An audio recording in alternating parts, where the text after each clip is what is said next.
Hi, my name is Joseph Parker, WBO champion of the world, and you're watching Sporting Icons. So the juggernaut, Joe Joyce, a WBO Mandatory. Quite how that happened, who knows? But he is a WBO Mandatory. He's just revealed in an IFL TV interview, link in the description box if you haven't seen it already, that his team have reached out to a few opponents, one of them being King Kong, Luis Ortiz, to be Joe Joyce's next opponent. And Luis Ortiz has turned it down, or at least his team has turned it down on behalf of Luis Ortiz. So when you look at Luis Ortiz, firstly, he's getting on a bit. His amateur coach said that add 10 years to his real age, okay, is what it is. But where's he going? Why does he have this reputation of being the boogeyman, that nobody wants to fight him? Yet there are track records of him being offered fights, yet he keeps on turning them down. Joe Joyce is the WBO Mandatory. You fight and defeat Joe Joyce, you become WBO Mandatory. So he's just turned down Joe Joyce. He turned down Filip Hrgović to fight for the final eliminator to become the IBF Mandatory. He's previously turned down $2 million to headline at the O2 Arena against Dillian Whyte. He turned down $7 million to fight Anthony Joshua. But yet Luis Ortiz is the boogeyman. Come on now.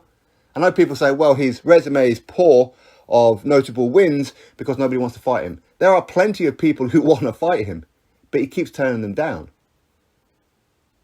I remember a few years ago that he didn't want any kind of smoke with Shannon Briggs when Shannon Briggs was calling for that fight either. So where's this reputation for Luis Ortiz come from as a boogeyman? Well, we know where it came from. It came from Tyson Fury. When Tyson Fury defeated Vladimir Klitschko, Luis Ortiz was going to be a potential opponent for Tyson Fury, being the WBA Mandatory. And Tyson Fury joked and said, oh, I'm not too sure if I want to fight him. He's the boogeyman. He was joking, but some people ran with it, mainly because he fought Deontay Wilder, which is why they want to give Wilder this huge credit for defeating Luis Ortiz. You've just turned down Joe Joyce, man. I mean, if you're ever going to fight somebody with a decent name, Joe Joyce is probably the guy. Because he's still not as seasoned as a lot of other fighters in the professional game. He hasn't had that many fights. He's only just gone past like a dozen fights in the professional game. Luis Ortiz has far more experience than Joe Joyce. But why don't you want to do it?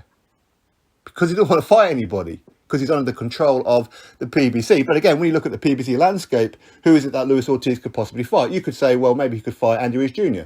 Well, Andy Ruiz Jr., he's just undergone surgery, so he's going to be out for at least until, January, February time? So what does Luis Ortiz do in the meantime? His last fight was against the Alexander the Great Flores, a guy who, let's be honest, pretty much took a dive in that fight, to the point where one of the commissioners actually withholding his purse for that fight.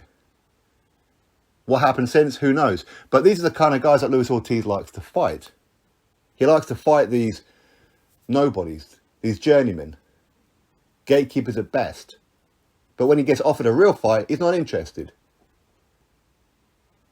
Why was he interested in Wilder? Well, because Wilder was a limited fighter. He thought they had the beating of Wilder. That's why all he had to do originally was to fight Anthony Joshua, because he was a WBA Mandatory, was wait for Anthony Joshua to fight and defeat Carlos Takam. Originally, it was Kubrat Pulev, but then, of course, switched to Takam. When that fight was done, Ortiz was next. He didn't want to wait around for that. He tried to get Anthony Joshua stripped, which is absolutely madness, just so he can go in there and fight Deontay Wilder. Why? Because he saw Wilder as an easy opponent. Don't get me wrong, he'd done well against Wilder in both fights. But still, you're turning down Joe Joyce. Where's your career going, Ortiz? Where's it going? Your resume is garbage. Absolutely garbage. It's worrying when your biggest win and your best win, you have to go all the way back to 2015, Bryant Jennings. Could we arguably say Tony Thompson? Maybe. Come on.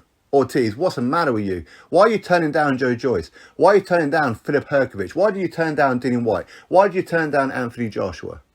Why are you turning down all these fighters? Who are you going to fight? You can't fight Adam Kownacki, a PBC fighter, because he's fighting Robert Helenius next. You can't have a third fight with Wilder because he's fighting Fury next.